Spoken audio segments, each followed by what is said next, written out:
मेरा नाम अरसलान शिरा। हम सीख रहे हैं कोरल ड्रॉ ग्राफिक्स X7 जिसका आज लेक्चर नंबर 12 है। तो व्यूअर्स आज के लेक्चर में हम पढ़ेंगे अट्रैक्ट टूल के बारे में। तो अट्रैक्ट टूल के नाम से ही जाहिर है कि ये क्या काम करता होगा। ये किसी भी चीज़ को अपनी तरफ अट्रैक्ट करता है, यानी कि खींचता है। तो व्यूअर्स सबसे पहले अगर आप हमारे न्यू विजिटर हैं तो आप हमारी वेबसाइट पर विजिट कर सकते हैं मोर अपडेट्स के लिए, जिसका नाम है lastlookproductions.blogspot.com।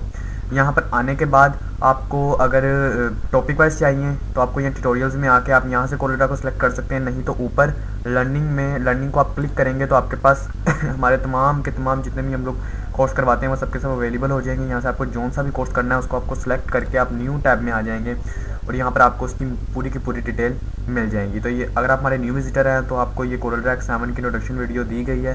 ये वीडियो को आप मस्त देखें। अगर आप इसको डाउनलोड करना चाहते हैं तो यहाँ से डाउनलोड भी कर सकते हैं। इसके अलावा यहाँ पे एक छोटा सा नोट दिया गया, आप इसको भी पढ़ लें। और अगर आप कोरल ड्रॉ का कोई भी वर्जन डाउनलोड करना चाहते हैं तो इस लिंक से आप वो भी डाउनलोड कर सकते हैं। व्यूअर्स इससे पहले हमारे 11 लेक्चर्स लॉन्च हो चुके हैं। आज लेक्चर नंबर 12 है जिसका नाम है अट्रैक्ट टूल।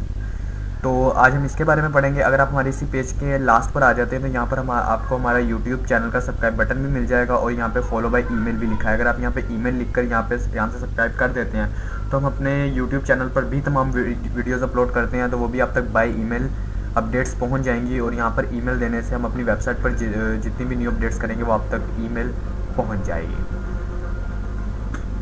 तो व्यूअर्स आज अब स्टार्ट करते हैं हम अपना लेक्चर।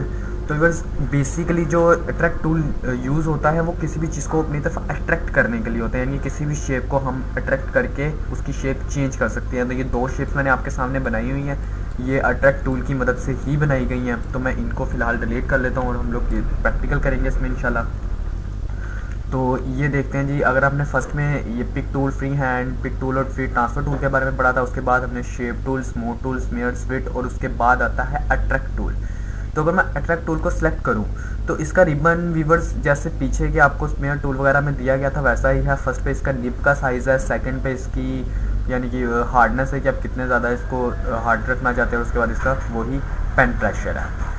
तो व्यूअर्स अगर मैं यहाँ से इसकी प्रेशर को 50 कर देता हूँ तो यहाँ से मैं पुट भी कर सकता हूँ 50 कर दिया। और निब के साइज़ को छोटा या बड़ा करने के लिए व्यूअर्स मैंने आपको एक शॉर्ट की बताई थी कीबोर्ड से अपने, अगर आप शिफ्ट की दबा कर रखें और माउस का लेफ़्ट क्लिक दबाने के बाद अगर आप अप करेंगे डाउन करेंगे तो ये निब छोटी होती जाएगी और अप करेंगे तो बड़ी होती जाएगी। तो ये इसकी शॉर्ट की है व्यूअर्स। तो अब यहाँ पर मैं एक रेक्टेंगुलर ड्रॉ कर लेता हूँ। ठीक है, मैंने रेक्टेंगुलर ड्रॉ कर दी।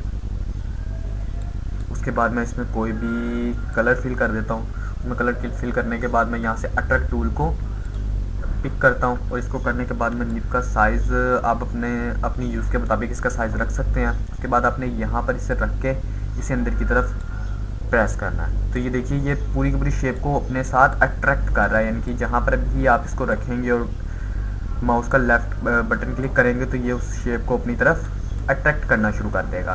तो इसके साथ आप बहुत अच्छे डिज़ाइन बना सकते हैं, यानी कि ज़्यादातर जो दरवाज़ों में यूज़ होने वाले डिज़ाइन हैं वो भी इसके साथ क्रिएट किए जा सकते हैं। फर्श पर यूज़ होने वाले डिज़ाइन भी इससे क्रिएट किए जा सकते हैं व्यूअर्स। तो ये देखिए ये तकरीबन इतना अच्छा तो फ़िलहाल नहीं है, लेकिन जितनी कोशिश कर सका मैंने आपको बनाकर दिखा दिया। इंशाल्लाह जब आप करेंगे तो आप इससे ज़्यादा अच्छा ही बनाएंगे। तो इंशाल्लाह जब हम इसका प्रैक्टिकल करेंगे तो व्यूअर्स तब तो बिल्कुल डिटेल के साथ ये चीज़ पढ़ेंगे और डिटेल के साथ ये इसका काम करेंगे कि किस चीज़ में कहाँ कैसे इस्तेमाल होता है। अभी फ़िलहाल हम लोग खाली टूल्स के बारे में पढ़ रहे हैं, तो अभी फ़िलहाल हमने इतना ही कंफर्म करना है कि कौन सा टूल क्या काम करता है। तो व्यूअर्स मेरे ख्याल से आपको समझ आ गई होगी कि अट्रैक्ट टूल क्या काम करता है, किसी भी शेप को रीशेप करने के काम आता है। तो इसके अलावा अगर आपको किसी भी तरह का कोई मसला दरकार हो तो आप मेरी वेबसाइट पर हमें कमेंट कर सकते हैं। इंशाल्लाह 24 आवर्स में आपको उसका आंसर दे दिया जाएगा। तो अपने दोस्तों में ये ज़रूर शेयर कीजिएगा, अपनी फैमिली मेम्बर्स में भी ये शेयर कीजिएगा और किसी भी प्रॉब्लम की सूरत में हमें कमेंट आप कर सकते हैं।